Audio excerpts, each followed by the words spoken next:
diusir, dihina, dan dianggap tak berguna.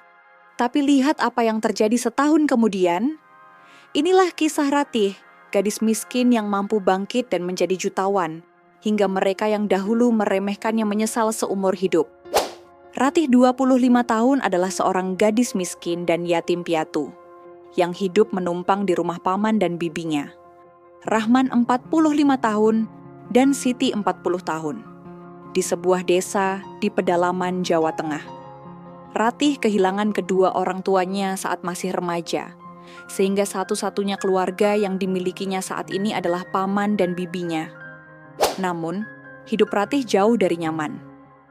Paman Rahman dan bibi Siti lebih sering menjadikan Ratih bak pembantu rumah tangga, menyuruhnya membersihkan rumah, memasak, menjaga adik sepupu, dan melakukan segala pekerjaan yang tak seharusnya diberikan kepadanya, sambil diberi upah yang tak sebanding, kadang malah tak diberi apa-apa. Ratih juga sering menjadi sasaran hinaan dan sindiran dari tetangga dan masyarakat sekitar. Dalam mata mereka, Ratih tak lebih dari gadis tak berguna, miskin dan tak punya masa depan. Namun di tengah kesulitan hidupnya, Ratih tak sekalipun putus asa. Dalam hatinya, terdapat sebuah cahaya harapan, keyakinan bahwa suatu saat nanti nasibnya akan berubah, dan dia dapat hidup lebih mulia, mandiri, dan berguna bagi sesamanya. Satu peristiwa tak terduga terjadi dan menjadi titik balik hidup Ratih. Rahman dan Siti menuduh Ratih mencuri kalung emas yang merupakan pusaka keluarga. Padahal kalung tersebut tengah digadaikan oleh Siti untuk melunasi hutang-hutangnya. Tapi malah Ratih yang disalahkan, dihina, dan diberhentikan dari rumah paman dan bibinya. Ratih tak diberi satu peluang pun untuk membela diri. Dalam hujan yang turun deras, sambil memeluk sebuah tas lusuh, Ratih melangkah keluar rumah sambil menyeka air matanya. Sebelum melangkah lebih jauh, Ratih bersumpah di dalam hati, "Suatu saat nanti aku akan kembali, bukan lagi sebagai gadis tak berguna, tapi sebagai seorang wanita yang sukses dan mampu melawan segala hinaan yang diterimanya."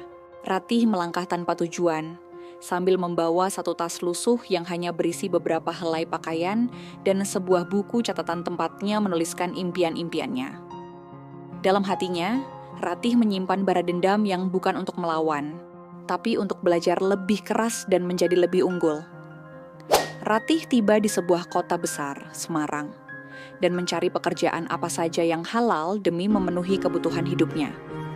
Dalam proses tersebut, Ratih belajar mengenai bisnis, mencari peluang, dan menemukan bakatnya di bidang fashion. Awalnya, dia mulai menjahit pakaian pesanan tetangganya. Dengan kerja keras, kualitas jahitannya lebih unggul dan unik. Dalam waktu singkat, pesanan terus bertambah. Ratih kemudian memberanikan diri membuka sebuah toko online di media sosial, menjual busana hasil rancangannya. Dalam 1 tahun, usahanya melesat, dan pesanan datang dari segala penjuru. Ratih juga belajar mengenai marketing, branding, dan pengelolaan keuangan, sehingga bisnisnya lebih matang dan mampu bersaing. Dalam proses tersebut, Ratih juga melatih beberapa karyawan dan memberikan pekerjaan yang layak bagi mereka, sehingga turut mengangkat perekonomian masyarakat di sekitarnya. Selain belajar mandiri, Ratih juga belajar untuk lebih percaya diri dan mampu mengambil keputusan penting. Dalam hatinya, dia tak melupakan apa yang terjadi di masa lalu, tapi dia menjadikannya pelajaran penting untuk melangkah lebih jauh. Ratih juga belajar untuk lebih manusiawi dan peduli, sehingga kesuksesan yang dia peroleh bukan hanya untuk kepentingannya sendiri, tapi juga untuk kepentingan orang lain. Ratih tengah mencapai puncak kesuksesannya saat takdir kemudian membawanya kembali ke kampung halamannya, tempat paman dan bibinya hidup. Dalam hati, Ratih tahu inilah saatnya untuk menyelesaikan apa yang dahulu tak tuntas, sekaligus memberi pelajaran hidup mengenai kerja keras, kesabaran, dan hati yang mulia. Ratih melangkah memasuki pekarangan rumah paman dan bibinya, tempat dahulu ia diusir tanpa belas kasihan. Langkahnya tampak tegar, kepalanya tegak, meskipun hatinya bergemuruh. Dalam dadanya bercampur perasaan sakit hati, rindu, dan kelegaan bahwa saatnya kebenaran akan terungkap. Rahman dan Siti tengah duduk di teras sambil minum teh. Wajah mereka tampak lebih tua, lebih lelah dan lebih kusam akibat masalah hidup yang tak kunjung selesai. Hutang, kesulitan keuangan, dan masalah keluarga yang tak henti mendera.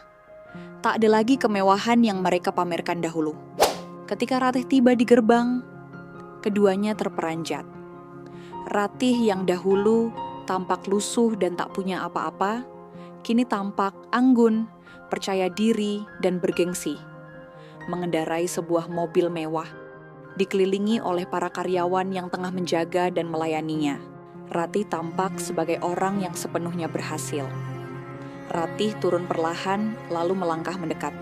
Dalam keheningan, dia berkata, "Ini aku, Ratih, yang dahulu kalian usir, yang tak diberi tempat di hati dan di rumah ini." Rahman dan Siti saling berpandangan, tak mampu bersuara.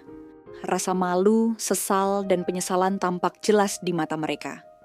Dalam hati, keduanya menyadari kesalahan yang tak termaafkan, bahwa mereka tak memberikan kasih sayang dan perlakuan manusiawi saat Ratih tengah kesulitan. Ratih tak datang untuk menumpahkan dendam. Dengan lembut, dia menyampaikan niatnya untuk melunasi hutang-hutang paman dan bibinya, demi meringankan beban hidup mereka. Dalam saat yang paling sulit sekalipun, hati Ratih memilih untuk memberi, bukan untuk membalas. Keputusan inilah yang nanti akan menjadi pelajaran hidup tak ternilai, bahwa kebaikan akan selalu lebih mulia dari kebencian. Ratih memilih untuk melunasi hutang paman dan bibinya bukan demi mencari pengakuan, tapi demi meringankan beban hidup mereka. Dalam hatinya, Ratih tak menyimpan dendam, melainkan belajar untuk memberi dan memaafkan. Keputusan tersebut membuat Rahman dan Siti terharu sekaligus malu, menyadarkan mereka bahwa hati yang mulia lebih bernilai dari kekayaan apapun.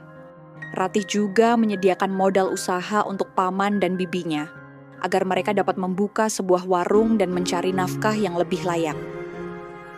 Dengan begitu, Rahman dan Siti tidak terus hidup terlilit hutang dan kesulitan. Langkah tersebut merupakan sebuah peluang untuk belajar mandiri, bukan malah bergantung, sehingga nanti di masa mendatang dapat hidup lebih manusiawi. Selain paman dan bibinya, Ratih juga memberikan beasiswa dan pekerjaan untuk beberapa orang di desanya. Dengan melakukan itu, Ratih ingin turut meningkatkan taraf hidup masyarakat, sehingga tak ada lagi yang harus merasakan kesulitan dan kesengsaraan seperti yang dahulu ia rasakan. Dalam proses tersebut, Ratih belajar bahwa ukuran kesuksesan bukan hanya soal kekayaan, tapi juga soal seberapa luas hati manusia untuk berbagi. Ratih melangkah kembali ke Semarang, melanjutkan bisnisnya sambil menjaga hati dan sikapnya tetap rendah hati. Dalam hatinya, tak ada dendam, tapi lebih besar syukur dan penerimaan akan takdir hidupnya. Ratih menyadari bahwa kesulitan yang dahulu dialaminya justru menjadi cahaya yang menerangi masa depannya. Dalam perjalanan hidupnya, Ratih belajar bahwa kebaikan akan selalu menemukan jalan, dan bahwa kesuksesan yang sesungguhnya adalah saat mampu memberi lebih dari yang diterima.